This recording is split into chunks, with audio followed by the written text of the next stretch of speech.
समृद्धी महामार्गावर गोवंश तस्करीचा पर्दाफाश, दत्तापूर पोलीस व गोरक्षक यांची मोठी कारवाई। तस्करी विरोधात पोलिसांचा कडक पवित्रा, गोवंश गोरक्षण संस्थेकडे सुपूर्द।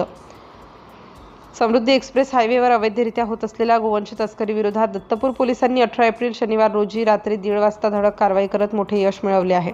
गुप्त माहितीच्या आधारे पोलिसांनी संशयित वाहन अडवून तपासणी केली असता त्यामध्ये गोवंशांची अवैधरित्या वाहतूक केली जात असल्याचे उघडकीस आले। या कारवाई दरम्यान पोलिसांनी अंदाजे 23 गोवंश जप्त केले असून तस्करीसाठी वापरलेले वाहनही ताब्यात घेतले आहे। संबंधित आरोपींवर गुन्हा दाखल करण्यात आला आहे। तसेच वाचवण्यात आलेल्या सर्व गायींना तात्काळ सुरक्षिततेच्या दृष्टीनं धामणगाव येथील गोरक्षण संस्थेकडे सुपूर्द करण्यात आले। या घटनेमुळे परिसरात खळबळ उडाली असून दत्तपूर पोलिसांच्या या कारवाईचे सर्वत्र कौतुक होत आहे। पुढील तपास सुरू असून या प्रकरणामागील मोठ्या रॅकेटचा शोध घेण्याचे काम पोलिसांकडून सुरू आहे। ही कारवाई दत्तपूर पोलीस स्टेशनचे ठाणेदार गिरीश ताथोड यांच्या नेतृत्वात अतुल पाटील, मनोज धोटे, सागर कदम, भाऊराव कांबडी, दीपक पंधरे, विक्रांत बोरसाटे, हरिहर वैद्य तसेच इतर पोलीस कर्मचारी आणि गोवंशप्रेमी यांच्या उपस्थितीत पार पडली।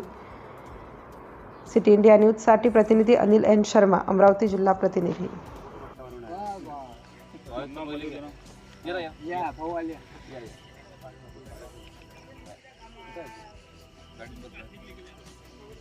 झालं का?